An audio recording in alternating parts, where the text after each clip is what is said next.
Namaskar, myself, Dr. Kamla R. Nagar, Professor and Head, Department of Agat Tantra एवं व्यवहार Ayurveda, Faculty of Ayurvedic Science, Jyoti Vidyapeeth, Women's University, Jaipur.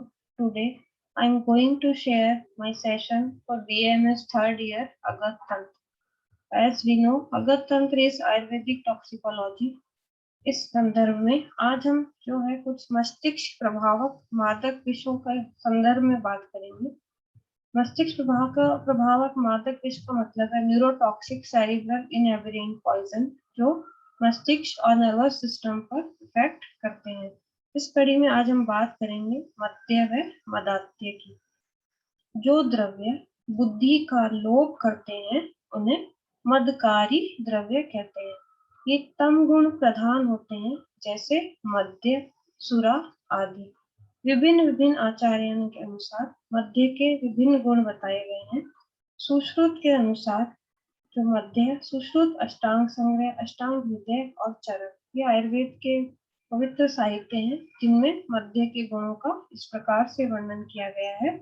कुछ गुण तो बहुत commonly चारों आचार्य हमारी रत्रयी में मिलते हैं, कुछ थोड़े से अलग भी हैं।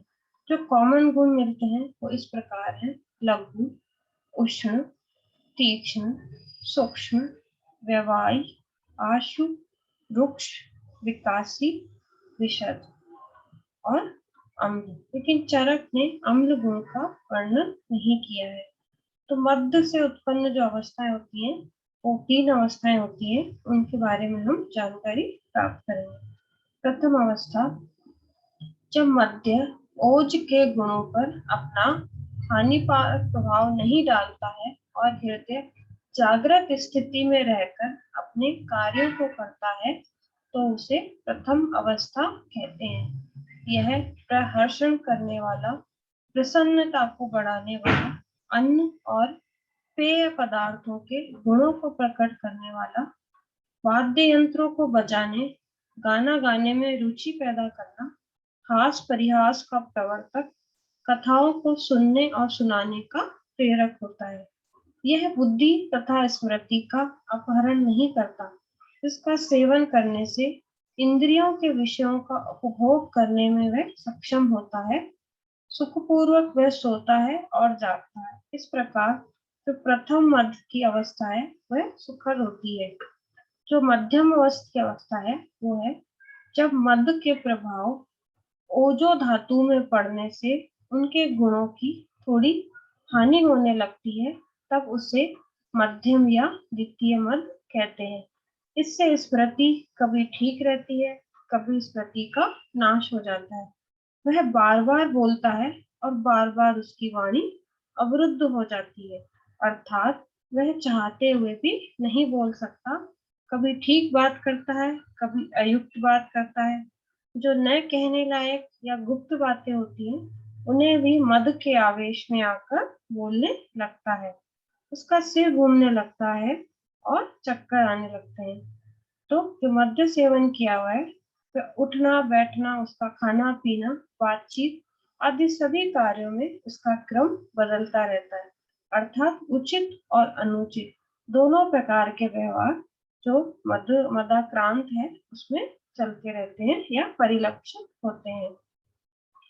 जो स्थिति है मध्यम और उत्तम मद के बीच की स्थिति, मध्यम मद की सीमा को पार कर उत्तम मद की सीमा तक पहुंचने से पूर्व, अर्थात दोनों मदों के बीच की स्थिति में रजोगुण तथा तमोगुण प्रधान पुरुष के लिए ऐसा कोई कुकृत्य शेष नहीं रह जाता जिसे वो नहीं करता है।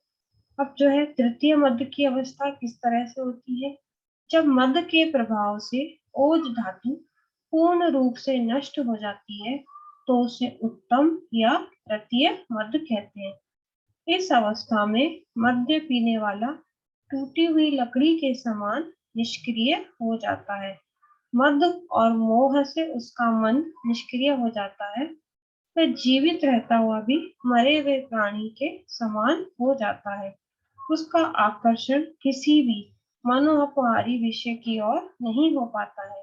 न ही वो अपने मित्रों को पहचान पाता है, जिस इति के लिए वह मद्यपान करता है, इस अवस्था में पहुंचकर वह इस सुख को प्राप्त नहीं कर पाता है। इस अवस्था में आकर उसे कार्य अकार्य, सुख दुख, हित अहित का ज्ञान नहीं रहता है।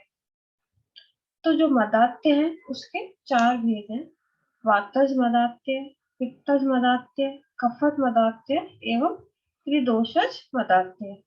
वातक मदात्य है वातज, इसमें रोगी अधिक अनाप शनाप बातें करने लगता है। हिचकी, श्वास, शिरह कर, कंप, पसलियों में वेदना, नींद का न आना, इस प्रकार के लक्षण दिखलाई देते हैं। पित्तज मदात्य में रोगी का शरीर हरे वर्ण का हो जाता है।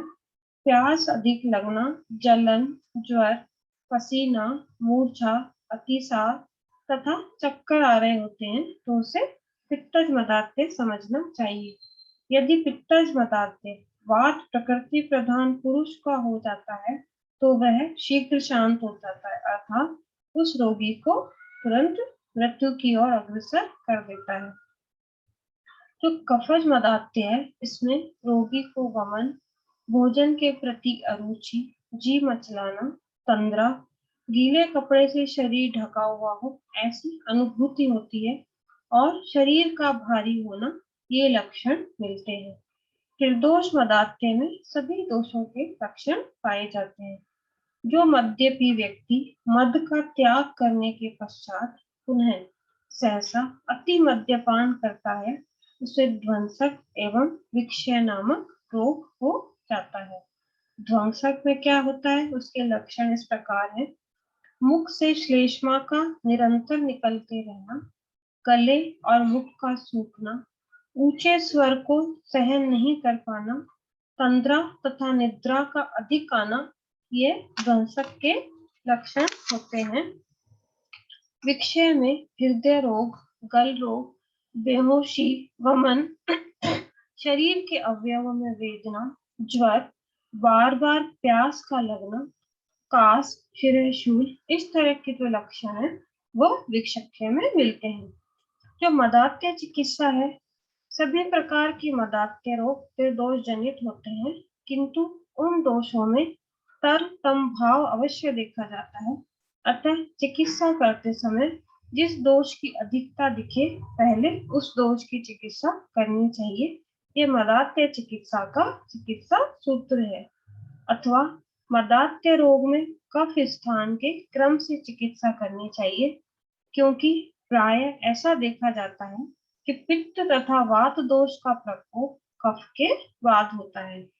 मदात्य में मद्य प्रयोग, मिथ्या पीत, अति पीत और हीन पीत मद्य के कारण जो व्याधि या मदात्य उत्पन्न होता है, वह व्याधि उसी मद्य की सम मात्रा में पीने से शांत हो जाती है।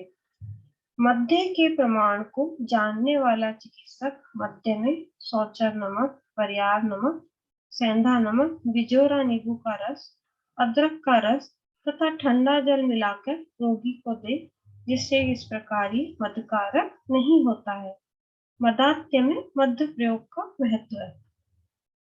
अधिक मद्यपान करने के कारण जो दोष कुपित हुए हैं, स्त्रोतों में उनके कारण तो स्त्रोतों में रुकी हुई वायु सिर, अस्थियों व संधियों में अत्यंत पीड़ा को उत्पन्न कर देती है। ऐसी स्थिति में दोषों को गीला या ढीला करने के लिए उसमें विशेष रूप से मद्य का प्रयोग कराया जाता है। यद्यपि अनेक अम्ल द्रव भी पाए जाते हैं, तथापि व्यवायी, तीक्ष्ण, उष्ण गुण तथा जो विशिष्ट अम्लता मद्य में ही पाई जाती है, अतः मदात्य में मद्य का प्रयोग करना चाहिए।